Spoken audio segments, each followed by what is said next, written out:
Hi everyone, this is Bobby from bn-games.com, and we're here doing another classic capture. Today we're playing Psychonauts on the original Xbox. Yay, Xbox! This is actually our second Xbox for you. Finally got some games, and Psychonauts is one that, it's Tim Schafer. It's dear to Marco's heart. Well, Tim Schafer is, yeah. And mine as well. Psychonauts is a action platformer from Double Fine. This is Double Fine. Yeah, this game came out after Tim Schafer's other masterpiece, Grim Fandango. Psychonauts also came out on multiple platforms, Xbox, PC, and PlayStation 2. Although the Xbox version is basically superior. Probably. Visually, PC would be, but control-wise, Xbox is the way to go. And this right here is actually Marco's playthrough here. It sure is. Prepare to be bored. Yes. I like the giant floating 3D brain. That's pretty cool, I guess. I still say it doesn't beat Vector Man on the Sega logo. You're going way out of there. You lost me. So, being a Tim Schafer game, the main reason you play this is not so much for the gameplay. I mean, gameplay's pretty standard 3D platformer. It's okay. It's a little stiff at times, which you really don't care too much about. The reason you play the game is for the story and the comedy and the characters. Obviously, we play games not to play games. Oh, voice acting. And yeah. And the characters. It's your regular Tim Schafer game. It's funny. You have semi-believable characters that are likable because they're just all the way out there and they're crazy and they have their little perks and nicks and knacks, and it's like Brutal Legend. I like to think Tim Schafer makes Pixar-esque stories for video games. Yep. Although much darker, of course, but yeah. That's what's lovable about it. So what's Psychonauts about? Psychonauts, you play a boy named Raj, I believe that's his name, if not I'm blanking out here, who basically attends a camp for children who have psycho mentality powers. So they have ESPN? ESPN, that is exactly it. They have psychological powers and they're able to do stuff with their mind. And he basically wants to get trained as well, but they tell him no because his parents don't know he's there. And they give him a chance to try out a few things before his parents come to pick him up. But I guess he was really good at it, so that's the whole story, basically going through and seeing how he was really good at it to begin with. He had a natural talent for it, and then going through the missions. So they basically train you to be kind of a spy in that you're able to infiltrate people's minds. In this case, he is in the mind of one of his teachers who's giving the whole class a lecture. So they're actually all in his mind trying to get through. He's kind of an army instructor, which explains why the whole world looks like an army level.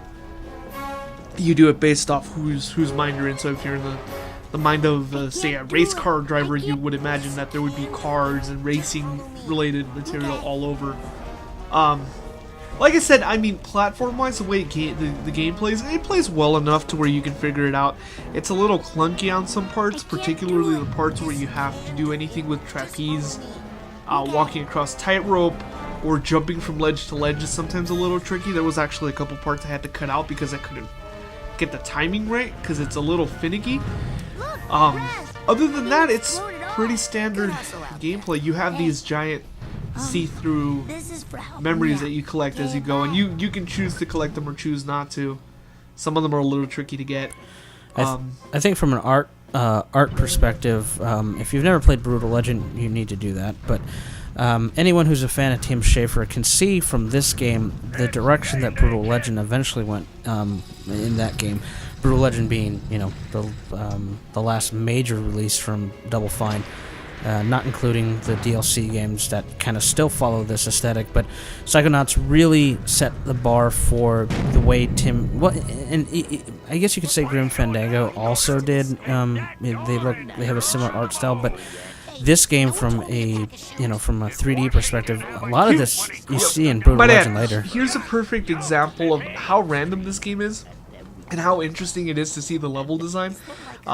You're going through and you're going from level to level, and they don't seem to connect very well, but they do, because you didn't realize that you just went into a plane and you're talking to this kid here, and all of a sudden everything's going to shit and you gotta fall out, and then out of nowhere you land in snow.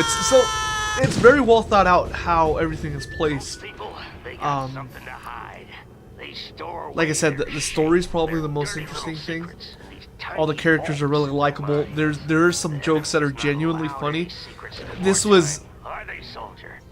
It was probably intended for kids to play, but the comedy is definitely intended for those who are older and will understand the double entendre jokes. Yeah, that's where the Pixar thing even comes in more strong. Yeah, even more so. Yeah, it's a perfect example of that. I mean, it's a really good game, and then you have mental baggage, and you see that this is his mental baggage being awesome. Although afterwards you find out that that's not the case, but for this particular level, this is what he allowed you to go into. And you have some weird-looking characters. They're all strange. They're not like Pixar, pretty, cute, funny. No, they're all just weird-looking. I mean, they're childish in the way they're drawn out and illustrated. The worlds themselves are very dirty and just kind of bare and basic. But he's got a really good sense of art style as far as what he wanted to do with it, and you can see that in all these levels. Here's a perfect example of where it gets a little stiff. So you can see there, you gotta build up enough speed to get up there. The second level up here where I'm about to go is where I had to cut out a pretty decent chunk because I could not get from the top pole to the second platform. It would just not go. And after a while I figured out that you gotta hold A to get up there, which you didn't have to do for any of the other ones. So it's a little stiff at times, but other than that, it's really good.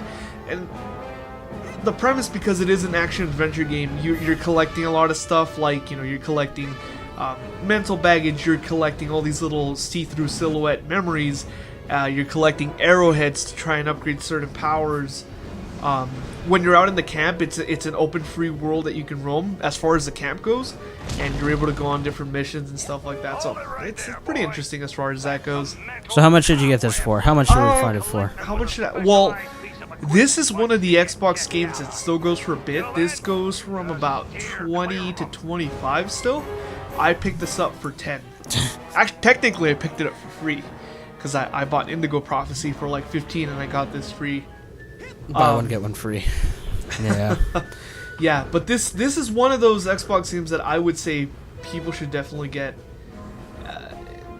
Maybe not so much for the gameplay, more for the story, because the story is really interesting.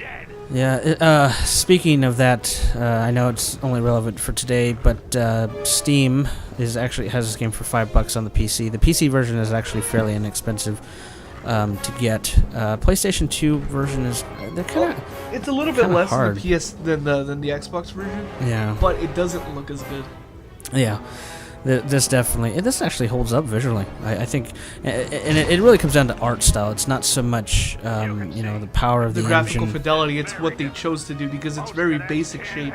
You know what this also reminds me a lot of, and I think you'd probably agree, Nightmare Before Christmas. Yep. That's the whole visual style it goes for. Yeah, and it succeeds from that perspective. I had only played this a little bit. I'm a big Tim Schafer fan.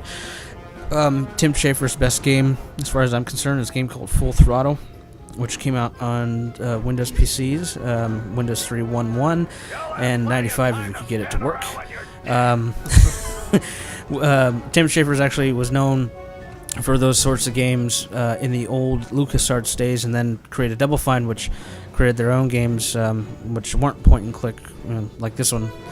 And after this, their major release, as we've mentioned a few times, is Brutal Legend, which highly unappreciated game, and I have a video review for that on the site on the YouTube channel. If you're a Tim Schafer fan and you like metal, the Brutal Legend is the way to go. But even from that perspective, you'll find that his later games that have come out are very. There's a lot of the same kind of style going on here. It's the same kind of, not only the visual aspect, but you know what he's really good at. What these games are really good at, and we're not showing a lot of it here because a lot of you want to see gameplay. Is facial animations. Facial animations for characters are one of the best traits of this game and most of Tim Schafer's games. I mean, in this particular game, they're kind of basic just because they were limited with the technology. Yeah. But as basic as they are, they're probably more expressive than all of the games out there that came for this, even the really cinematic ones. Yeah. No, I completely agree. Especially for the time. I really like that right there. That alone there looked better than Sonic Adventure. This is probably this is probably my favorite part that I got here. Just parts like this. And to my understanding, there's a lot more. I never actually played through the game much farther than I did here. I used to have it. Don't remember if I ever beat it. Doubt I did. But this is one of my favorite parts, just because it's all happening. It's not pre-rendered or pre-scripted, or you can actually die and fall. It's trippy. It's moving the camera constantly, and you can just see how everything is laid out in a way where you really can't get lost, but if you panic, you can. So Yeah, I don't know. I really like this here. This is definitely a panic to die kind of level. Oh, Particularly that jump was a little tricky. I'm feeling it for you right now. You actually, Marco recorded this when I was actually out of town. No, you were here. No, you were here for this. Was one. Yeah. You were here. That's right. We haven't done this one in a while. This is on the backlog. That's right. Okay, we got so many. This actually came out. I mean, we got this at Gameplay in Santa Monica. If you've never been to Gameplay, I highly suggest it. They have a lot of good games and deals. And look them up on Facebook. They're awesome. Yes. Yeah. Definitely.